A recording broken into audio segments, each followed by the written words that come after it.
Okay, cloudy and there's a rain warning. It is actually drizzling in some parts anyways. And what did I read today?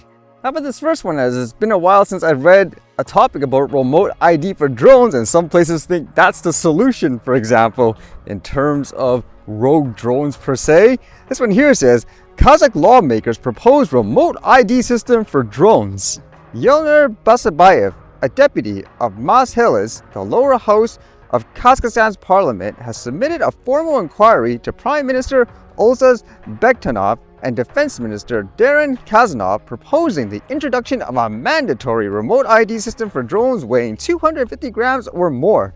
Basandayev noted that while drones of this weight class, especially those equipped with cameras or sensors, are already subject to mandatory registrations in Kazakhstan, enforcement remains weak. Drones weighing up to 15 kilograms can still be purchased freely and used without registration, posing a potential threat to public safety.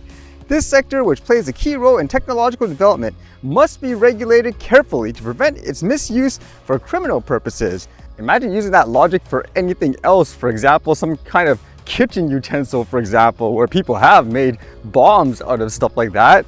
And here it's kind of crazy because it seems like they actually do talk about toys.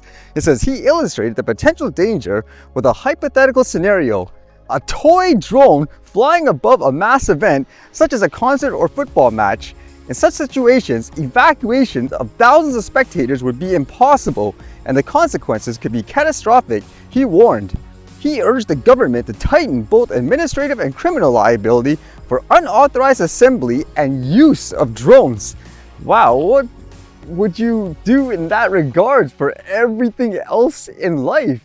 I mean, if you wanted to be that crazy, I remember reading a story recently with a headline where there was like a concert or an event or some sort, and people were actually like getting stabbed, for example, with syringes or something like that. I mean, what are you gonna do there? Ban every single thing that has like a pointy end, for example? You're gonna have to find ways to deal with people like that.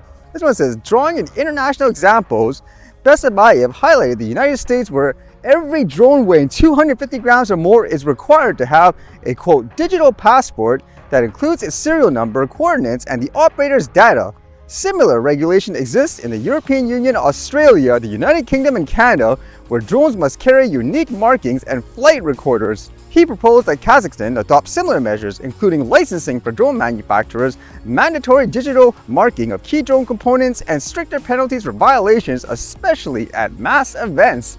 Now that brings up the point too, where a lot of people say, oh, I don't care what's happening in this or that country, it doesn't affect me. Well, you see in cases like this, it's monkey see, monkey do. So you have to be concerned about it overall when things aren't based on safety, or at the same time, it's just way too broad and over the top.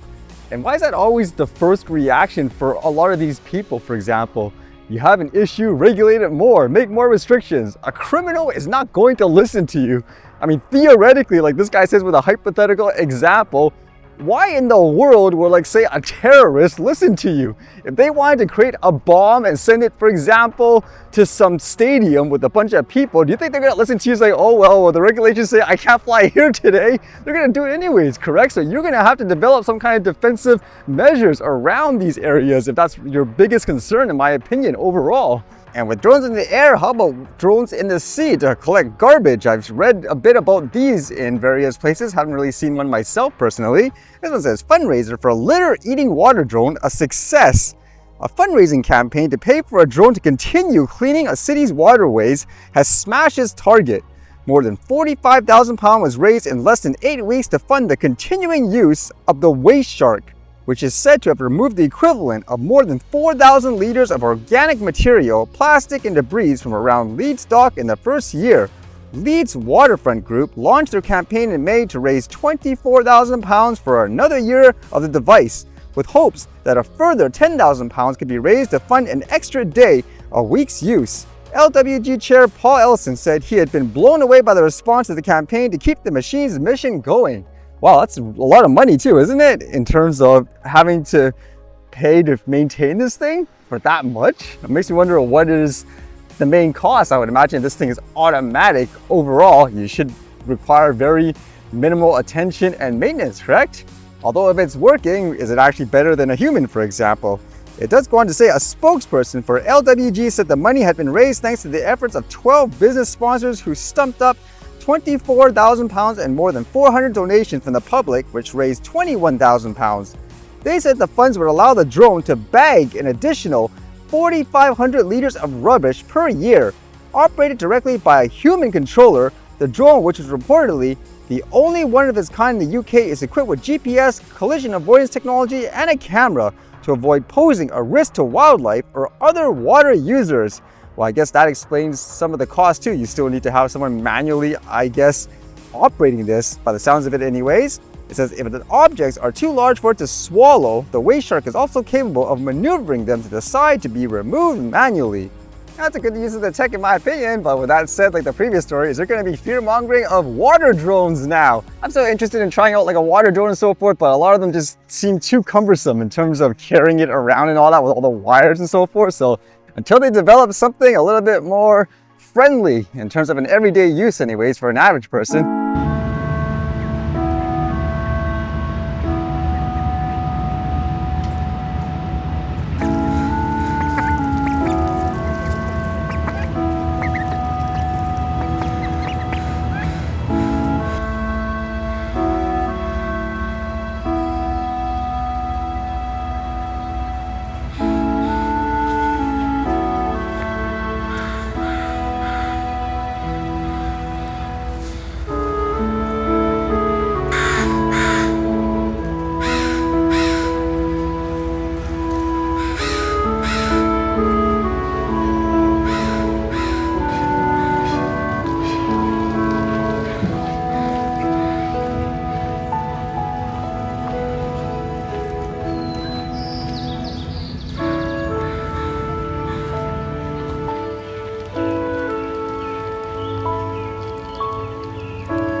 All right, see you guys later.